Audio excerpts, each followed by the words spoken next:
Hello. This is the second attempt at making this video because I accidentally deleted this video the first time I did it because I was trying to delete the previous video I did. Anyway, I don't have time to prepare a video because it's finals week and I'm in the middle of writing a paper.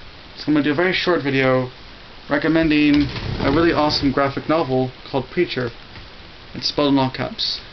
Preacher is like a dozen trade series. So think like a book like this big. Actually, let me look at how many pages.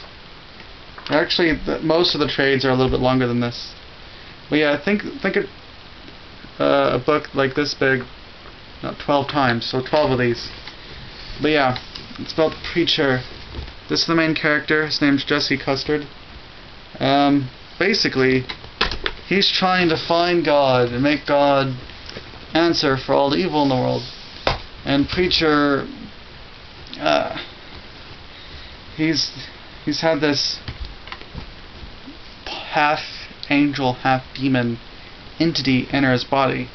That's what was on the front cover. That was the church I was preaching to, which caught on fire and everyone died except for him when the entity entered his body. And when it did, it gave him the power to command nature, command anything to happen. Hence why he's seeking out God, because he's so powerful now that he can make God answer or explain himself. That's really what he wants. He mainly just wants an explanation for why the world's such a pain in the butt. And actually God does give him an explanation in the last book. So the best trades in this book are the first run and the last one. If you don't know what a trade is this is basically a trade.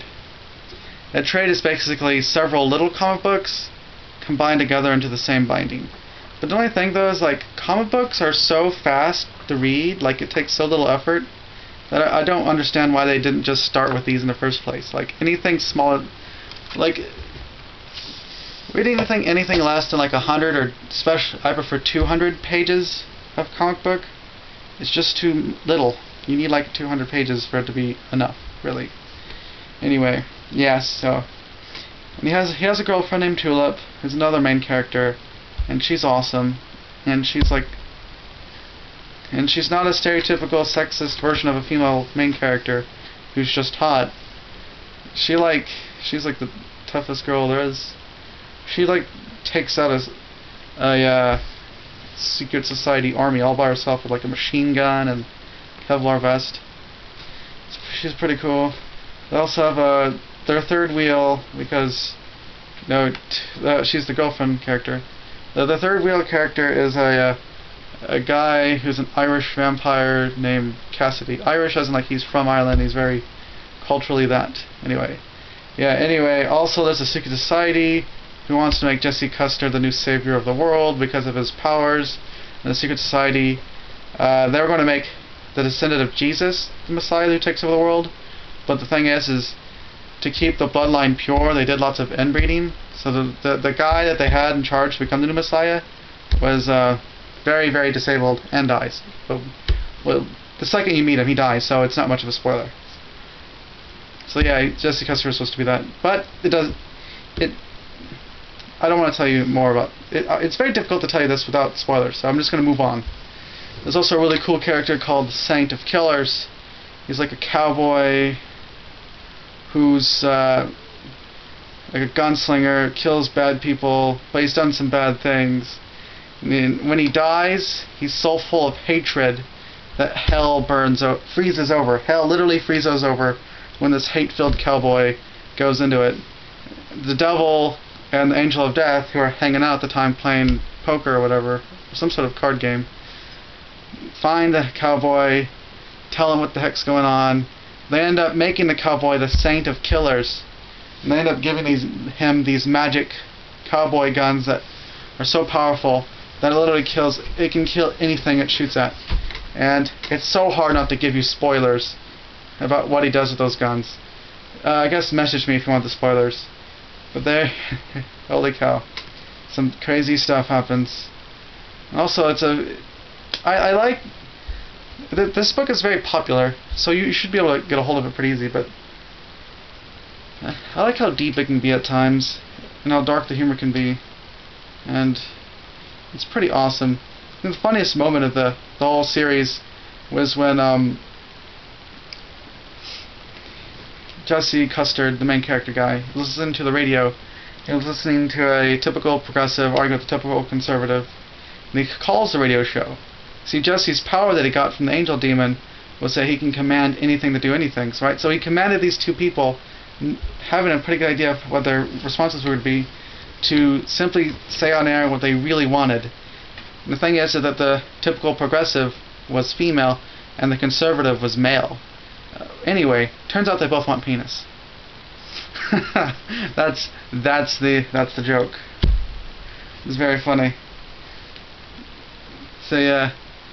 Oh yeah, and Jesse Custard, the character himself, he's very much an anti-hero, even though he dresses like a preacher the whole time, which is why his nickname throughout the book is the Reverend. He smokes and drinks, and he has a girlfriend a lot, you know what I mean, and also he's like a vigilante. He like beats the crap out of bad guys all the time. He's like a super vigilante. Which it helps that he has a vampire on his side too, because the vampire guy that's a sidekick, he like can't die. The only way he can die is sunlight, right? Like he literally got exploded by a grenade, came back to life, fully formed.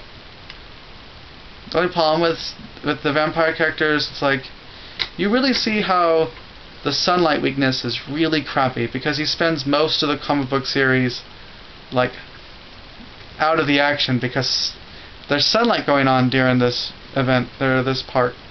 And he can't be in sunlight, so he has to be back at the apartment or hiding underneath something. But yeah, it just gets crazier and crazier and crazier and crazier. Oh yeah, and there's a character who like shoots himself in the face to try and be like Kurt Cobain, and like disfigures his face. Horrible stuff happens to this character all the time. Just bad stuff.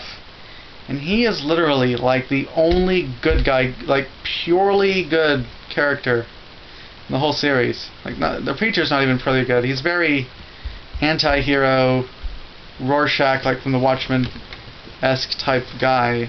But the one guy is like disfigured, and like he's the only good guy. When he's probably the character of all the other characters who has the most right to be bitter and resentful and mean and mad. He's like, whatever. That's very interesting. Anyway, I highly recommend picking up a copy of Preacher. Any comic book store should have Preacher, and possibly even your library, unless the only way that you would not be able to find Preacher in your town is if you live in the middle of nowhere, or you live in a place that's really, really conservative. I live in Kansas, a pretty conservative place, and I was able to find Preacher in the library, in the adult comic book section. Plus, I found this out. Libraries have a children's or a teenager comic book section and an adult comic book section. And I prefer the adult comic book section, to be honest, because it's... And I noticed that the teenager section, the kids section of comic books, it's like all manga. It's just manga up and down. Well, the adult section only has... Hellsing is the only manga I see there. Anyway, that's just a short video. I gotta get back to work now.